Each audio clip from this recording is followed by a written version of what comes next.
নমস্কার বন্ধুরা, জ্যোতিষবিজ্ঞান রহস্য চ্যানেলে আপনাদের স্বাগত।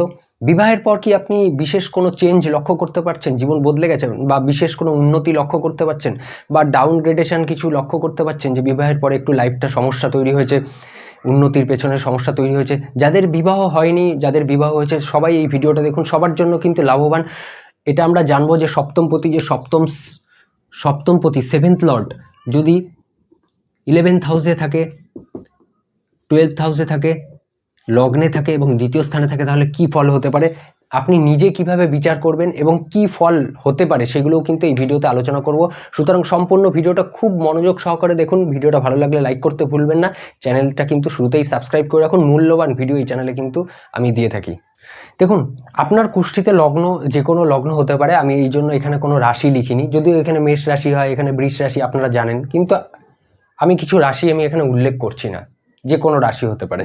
এবার সপ্তমপতি যদি যে কোনো রাশি হতে পারে, যার ফলে যে কোনো গ্রহ হতে পারে। যদি মকর রাশি হয় তাহলে সপ্তমপতি হবে শনি, যদি ধনু রাশি হয় সপ্তম স্থানে তাহলে অধিপতি হবে বৃহস্পতি, যদি মিথুন রাশি হয় সপ্তম স্থানে তাহলে অধিপতি হবে বুধ।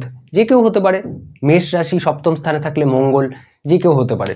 এইবার সপ্তমপতি যদি একাদশ স্থানে থাকে তাহলে কি ফল হতে পারে? দেখুন, সবার প্রথমে আপনাকে জানতে হবে যে সপ্তম স্থান থেকে কি কি দেখা হয়। এটা নিয়ে সম্পূর্ণ একটা ভিডিও বানানো রয়েছে, আপনি ডেসক্রিপশানে বা কোথাও পিন কমেন্ট বা যে কোনো একটা জায়গায় আপনি লিঙ্কটা পেয়ে যাবেন। এই ভিডিওটা কিন্তু দেখা অত্যন্ত জরুরি। শুধু বিবাহ নয়, ভৌতিক মানে দাম্পত্য জীবন, পার্টনারশিপ লাইফ, বিজনেস, সাংসারিক সুখ, ভৌতিক সুখ, জাগতিক সুখ, অনেক কিছু কিন্তু সপ্তম স্থান থেকে দেখা হয়, যেটা কিন্তু আপনি বুঝতে পারবেন। সেকেন্ড চাইল্ড, অনেক কিছু দেখা। সুতরাং এই সপ্তম স্থান থেকে কি কি দেখা হয় এটা দেখার জন্য কিন্তু আপনাকে ওই ভিডিওটা অবশ্যই দেখতে হবে। এবার সপ্তমপতি যদি একাদশ স্থানে থাকে, একাদশ স্থান হলো বৃদ্ধি স্থান। একাদশ স্থানে কোনো গ্রহ গেলে সেই গ্রহের কারকত্বের বৃদ্ধি হয়, সেই গ্রহের বৃদ্ধি হয়, এবং যেই স্থানের অধিপতি একাদশে যায় সেই স্থানেরও বৃদ্ধি হয়। তাহলে সপ্তম স্থানের অধিপতি যদি একাদশে যায় তাহলে সপ্তম স্থানের বৃদ্ধি, এটা বুঝতে পারছেন। এবার লগ্ন থেকে স্থিতি কি হয়েছে সেটা আপনাকে দেখতে হবে। স্থিতিটা আপনাকে দেখতে হবে কি দুইভাবে দেখতে হবে। এক, লগ্ন থেকে কত নম্বর ঘরে রয়েছে, আর একটা কি ভাব থেকে, নিজের ভাব থেকে, নিজের স্থান থেকে কত নম্বর ঘরে রয়েছে। লগ্ন থেকে একাদশ, সপ্তম স্থান থেকে 1 2 3 4 5 পঞ্চম ঘরে, তার মানে প্লেসমেন্টটা দুই দিক থেকেই লগ্নের হিসাবেও ভালো, সপ্তম স্থানের হিসাবেও ভালো। এটা আপনারা বুঝতে পারছেন। তাহলে সপ্তমপতি একাদশে গেলে জেনারেলি ভালোই হবে।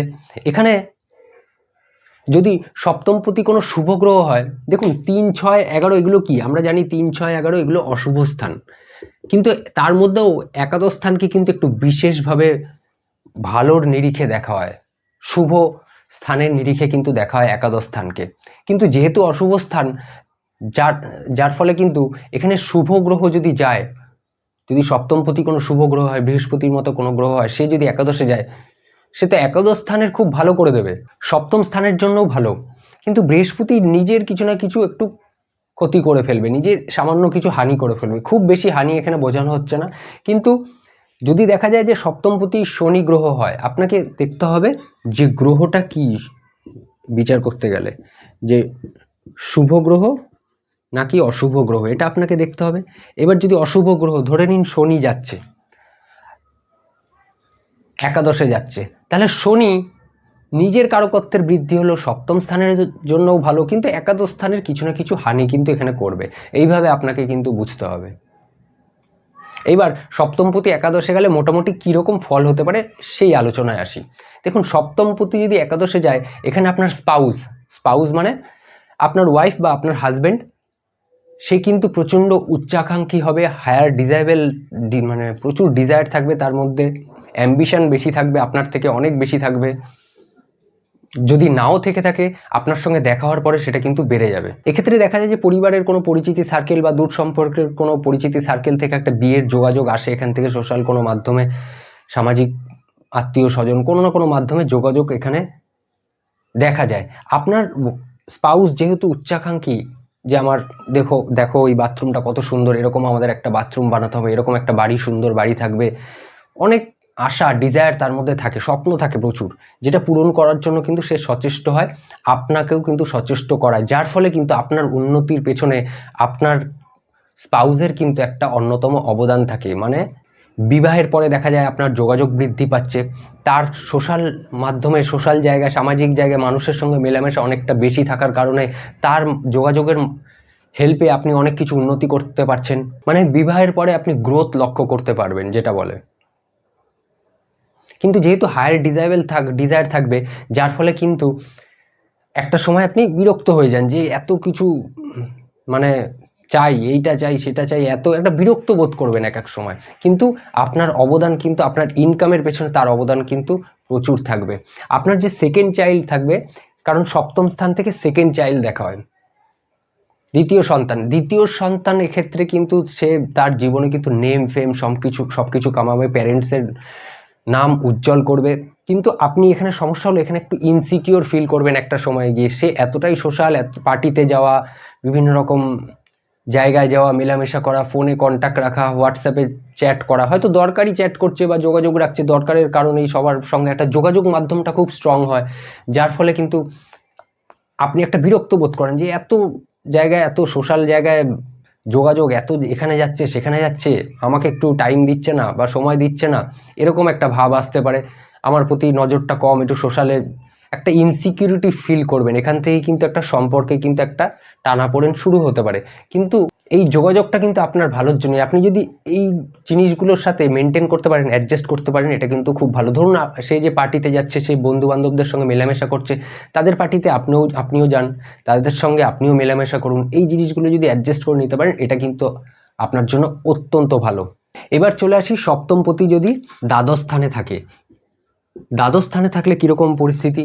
সপ্তম স্থান, লগ্ন থেকে দ্বাদশ স্থান, আর সপ্তম স্থান থেকে 1 2 3 4 5 6 ষষ্ঠ স্থান। মানে এটা দুই দিক থেকেই, লগ্ন হিসাবেও ভালো না, আবার নিজের ভাব থেকেও ভালো না। রোগ ঋণ শত্রু স্থানে, নিজের স্থান থেকে রোগ ঋণ শত্রু, মানে ষষ্ঠ স্থানে চলে গেছে। মানে এখানে দেখা যাবে বিবাহের পর আপনার খরচা, আপনার যে স্পাউস হবে সে একটু রোগী হতে পারে, স্বাস্থ্য নিয়ে সমস্যা, স্বাস্থ্য রিলেটেড বিভিন্ন রকম সমস্যায়, ডাক্তারের কাছে ছোটা, ওষুধপত্র এইসবের খরচায় বিভিন্ন রকম সমস্যা হতে পারে।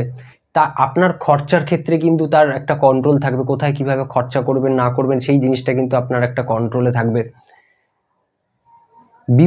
বিবাহিত জীবনের অধিপতি দ্বাদশে চলে গেছে, মানে এটা কি বিবাহিত জীবনের সেরকম একটা শান্তি নির্দেশ করে না। খুব একটা যে শান্তি পাবেন লাইফে, এটা কিন্তু খুব একটা নির্দেশ করে না। আপনি আগে যে ফ্রিডম নিয়েছিলেন, বিবাহের পরে যে ফ্রি ভাবটা, সেই জিনিসটা ফিল করবেন না। মনে হবে যেন একটা বন্ধনে বেঁধে গেছেন, একটা লাইফটা একটা সমস্যা তৈরি হয়েছে, না সহ্য করতে পারছেন, না কিছু করতে পারছেন, এরকম একটা পরিস্থিতি। মানে আপনার বিবাহ যেই ইচ্ছাটা ছিল, সেই ইচ্ছাটা একটা আনফুলফিলমেন্ট থেকে যায়, যেরকমটা চেয়েছিলেন সেরকমটা নয়, অন্যরকম। এই ক্ষেত্রে কিন্তু আপনার যে স্পাউস হবে সে কিন্তু বিদেশি হতে পারে। তবে যদি স্পিরিচুয়াল টাইপের হয় আপনার স্পাউস, মানে দ্বাদশ স্থান তো মোক্ষ স্থান, তো তার মধ্যে যদি স্পিরিচুয়াল মোক্ষ এইসব চিন্তা ভাবনা থাকে, তাহলে দেখবেন আপনাদের সঙ্গে সেই বন্ডিংটা কিন্তু অত্যন্ত ভালো হচ্ছে, সেই জিনিসটা প্রবলেমটা করছে না। বিবাহের পরে কিন্তু এক্ষেত্রে বিদেশে সেটেল হওয়ার একটা যোগ দেখা যায়। বিবাহের ক্ষেত্রে এটা খুব একটা ভালো পজিশন না, একটা সময় মনে হবে নিজেকে আইসোলেট করে নেবেন, এরকম একটা পরিস্থিতি কিন্তু চলে আসতে পারে। কিন্তু দেখবেন 8-10 বছর যখন চলে যাবে, তখন দেখবেন একটা ডিপ কানেকশন আপনাদের মধ্যে ফিল করতে পারবেন, সেই বন্ডিংটা কিন্তু একটা ফিল করতে পারবেন। আপনারা যদি স্পিরিচুয়াল টাইপের হন, তাহলে কিন্তু দেখবেন একটা সেই জিনিসটা খুব ভালো মজবুত হয়ে যায়। এবার আসি সপ্তমপতি যদি লগ্নে থাকে, প্রথম ঘরে থাকে, তাহলে কি পরিস্থিতি হবে? সপ্তমপতি যদি লগ্নে থাকে, তাহলে এটা একদম অপোজিট। এবং যে কোনো গ্রহ সপ্তমপতি হয়ে যদি লগ্নে থাকে, তাহলে কিন্তু কোনো না কোনোভাবে সে সপ্তম স্থানকে দৃষ্টি দেবে। যখন কোনো গ্রহ নিজের ঘরকে দৃষ্টি দেবে, সেটা শুভ গ্রহ হোক অশুভ গ্রহ হোক, সেই ঘর কিন্তু বলবান হয়েই যাবে। তার মানে আপনার সাংসারিক সুখ ভোগ, দাম্পত্য জীবনে সুখ ভোগ, আপনার স্পাউসকে নিয়ে সুখ ভোগ, তার প্রতি মনোযোগ, তার কথা শোনা, তার প্রতি মানে তার সঙ্গে অ্যাডজাস্টমেন্ট, সব কিছু কিন্তু একটা ভালো হয়। তবে এক্ষেত্রে যদি শুভ গ্রহ থাকে, তাহলে লগ্নের জন্যও ভালো, সপ্তমের তো ভালোই। আর যদি অশুভ গ্রহ থাকে, তাহলে সপ্তমের জন্য ভালো অবশ্যই, কিন্তু লগ্নের জন্য আপনার স্বাস্থ্যের দিক থেকে একটু সমস্যা তৈরি করতে পারে, বিভিন্ন রকম সমস্যা। যদি শনির মতো গ্রহ এখানে চলে যায়, তাহলে সমস্যা। যদি বৃহস্পতি চলে যায়, সপ্তমের জন্যও ভালো, সপ্তমকে দৃষ্টি দেবে, লগ্নের জন্যও ভালো। কোনো অশুভ গ্রহ গেলে সপ্তমের জন্য ভালো, কিন্তু লগ্নের জন্য ভালো না। যেমন ধরুন এখানে সপ্তমপতি যদি মকর রাশি থাকে, ধরে নিন সপ্তম স্থানে মকর রাশি, তাহলে শনি যদি লগ্নে চলে যায় এক্ষেত্রে, তাহলে এখানে প্রবলেম করবে। তারপরে মকর রাশি দিয়ে সপ্তম স্থানে থেকে অষ্টম স্থানে তো শনির কুম্ভ রাশি চলে আসছে, তার মানে অষ্টম যেই গ্রহ সপ্তমপতি তার অন্য রাশি কোথায় রয়েছে সেই হিসাবেও কিন্তু আপনি ফল পাবেন, এটা মাথায় রাখতে হবে। যদি রবি চন্দ্র সপ্তমপতি হয় তাহলে তো তাদের অন্য কোনো রাশি নেই, সেটা ঠিক আছে, কিন্তু যদি মঙ্গল, বৃহস্পতি, শনি, বুধ, শুক্র এদের মতো গ্রহ সপ্তমপতি হয়, এদের কিন্তু আরেকটা রাশি কোথায় আছে সেইটাও কিন্তু এফেক্ট করবে, এটা আপনাকে মাথায় রাখতে হবে। এবার চলে আসি যে মোটামুটি কীরকম ফল হতে পারে। বিবাহের পরে দেখবেন আপনার লাইফে একটা চেঞ্জ, পার্সোনালিটিতে একটা চেঞ্জ আসবে, এবং সেই চেঞ্জের কারণ কিন্তু আপনার স্পাউসই হবে। আপনাকে বিভিন্ন রকমভাবে শেখাবে, এটা কেন করছো, এটা ঠিক করে করো, এইরকমভাবে করো, এটা করলে ভালো লাগবে। তার মধ্যে যতটুকু জ্ঞান রয়েছে সব কিছু দিয়ে আপনাকে চেঞ্জ করার চেষ্টা করবে, যেটা আপনার কোনো সময় বিরক্ত লাগতেও পারে, কিন্তু কোনো সময় দেখবেন ভালোও লাগছে এই জিনিসটা, যে এই জিনিসটা তো ভালোর জন্যই বলছে চেঞ্জ করি। হয়তো আপনি খেয়ে প্লেটটা রেখে দিচ্ছেন এক জায়গায়, বলছে এটা রান্নাঘরে রাখো, ঠিক জায়গায় রাখো, বা আপনি কোনো জামা কাপড়, ভেজা টাওয়েল বা কিছু একটা রেখে দিচ্ছেন কোনো জায়গায়, ঠিক জায়গায় রাখো। তো আপনাকে চেঞ্জ করার, আপনার ড্রেস আপ সেন্স হোক বা যে কোনো পার্সোনালিটিতে কিন্তু একটা ভালো চেঞ্জ আসে, এই জিনিসটা কিন্তু আপনি লক্ষ্য করতে পারবেন। যোগাযোগ এখানে দেখবেন আপনার যে বিবাহ হয় সেক্ষেত্রে দেখবেন কোনো না কোনো জায়গায় আপনার সঙ্গে কোনো না কোনো সময় দেখা হয়েছিল, সাক্ষাৎ হয়েছিল, এরকম কোনো জায়গা থেকে বিবাহ হওয়ার সম্ভাবনা থাকে। হয়তো গেট টুগেদার হোক, পার্টি হোক, স্কুল কলেজ হোক, বা দূর সম্পর্কের কোনো সম্পর্ক থেকে আগের থেকেই কিছু সাক্ষাৎ ছিল বা জানাশোনা ছিল, এরকম সম্পর্কে কিন্তু বিবাহ হওয়ার একটা যোগ এক্ষেত্রে দেখা যায়। আপনার জন্মস্থান থেকে কিন্তু তার জন্মস্থান অনেকটা দূরে হয়, যেহেতু অপোজিট একে অপরের, সেক্ষেত্রে কিন্তু এই জিনিসটা লক্ষ্য করা যায়। যেহেতু সপ্তমপতি লগ্নে গেছে, মানে এখানে একটু যেহেতু আপনাকে চেঞ্জ করার চেষ্টা করবে, আপনি ফিল করতে পারেন যে সে একটু কন্ট্রোলিং টাইপের, কিন্তু অ্যাকচুয়ালি আপনাকে যে কন্ট্রোলিং টাইপের ভাবাচ্ছে এটা কিন্তু আপনার ভালোর জন্যই, আপনার সেটা একসময় দেখবেন ভালোও লাগবে, খারাপ লাগবে না। যদি মেলিফিক মানে ভালো প্ল্যানেট এখানে গ্রহ সপ্তমপতি হয়ে যায়, তাহলে দেখবেন একটা পার্সোনালিটিতে আপনার চেঞ্জ হচ্ছে, যেটা আপনার ভালো হবে। আর যদি একটা খারাপ প্ল্যানেট এখানে শনির মতো গ্রহ চলে যায়, তাহলে দেখবেন সেখানেও আপনার পার্সোনালিটিতে চেঞ্জ হচ্ছে, কিন্তু সেটা ডাউনগ্রেড হচ্ছে, ভালো হচ্ছে না।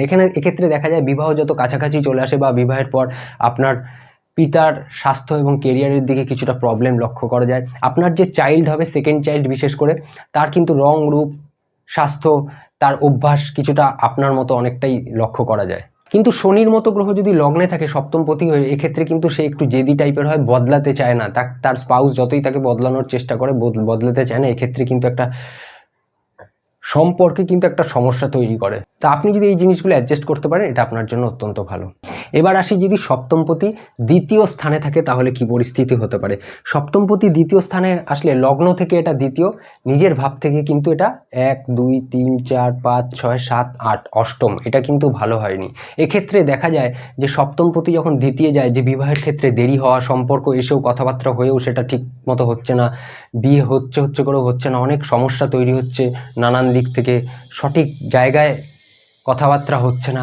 এক্ষেত্রে দেখা যাচ্ছে যে হয়তো আপনি সুন্দরী বা সুন্দর, আপনি উচ্চশিক্ষিত, এডুকেটেড, সব দিক থেকেই ঠিক আছে, তাও বিবাহের ক্ষেত্রে কিন্তু বিভিন্ন রকম প্রবলেম দেখা যায়, যেহেতু নিজের স্থান থেকে অষ্টমে গেছে, অষ্টমে যাওয়া নিজের স্থান থেকে এটা খুব একটা ভালো নয়। যদি শুভ গ্রহ যায় তাহলে দ্বিতীয় স্থানের জন্য ভালো, আর যদি অশুভ গ্রহ যায় তাহলে দ্বিতীয় স্থানের জন্য খুব একটা শুভ মানা হবে না। যেহেতু সপ্তমপতি দ্বিতীয় স্থান আপনার পরিবার, সেই স্থানে গেছে, তো আপনার পরিবারের উপর কিন্তু একটা তার কন্ট্রোল থাকবে, আপনার স্পাউসের কন্ট্রোল বলতে তাদেরকে পটিয়ে পাটিয়ে তার সঙ্গে একটা অ্যাডজাস্টমেন্ট, সামঞ্জস্য, মানে তার একটা পাওয়ার থাকবে, যার ফলে আপনিও কিন্তু ধীরে ধীরে আপনার পরিবারে কিন্তু ইনভলভ হয়ে যান, যেহেতু সে ইনভলভ হয়ে যায়। ডমিনেটিং না, পরিবারকে ডমিনেট করবে সেটা না, একটা পটিয়ে একটা ভালো সম্পর্ক যাকে বলে, সেই রকম পটানো, বুঝতে পারছেন তো, সেই রকম একটা সম্পর্কের জায়গায় তৈরি হয়, যার ফলে আপনাকেও কিন্তু এখানে পরিবার নিয়ে বিভিন্ন রকম ইনভলভমেন্ট হতে হয়। আপনার খাওয়া দাওয়ার অভ্যাসের ক্ষেত্রেও কিছুটা চেঞ্জ লক্ষ্য করতে পারেন বিবাহের পরে, এই জিনিসটা আপনি লক্ষ্য করবেন। এইরকমভাবে কিন্তু ফল বিচার করতে হয়। আপনার সপ্তমপতি কোথায় বসে রয়েছে সেটা অবশ্যই জানান। আমি অলরেডি সপ্তমপতি সপ্তম স্থান থেকে দ্বিতীয় স্থান অবধি বলে দিলাম, এরপরে যে ঘরগুলো বাকি রয়েছে সেটার জন্য ওয়েট করুন। ভালো লাগলে লাইক করুন, চ্যানেলটা সাবস্ক্রাইব না করে থাকলে অবশ্যই সাবস্ক্রাইব করুন, কারণ অনেক মূল্যবান ভিডিও কিন্তু আপনি এই চ্যানেলের মাধ্যমে পেতে চলেছেন। দেখা হবে পরের ভিডিওতে, ভালো থাকুন, সুস্থ থাকুন, নমস্কার।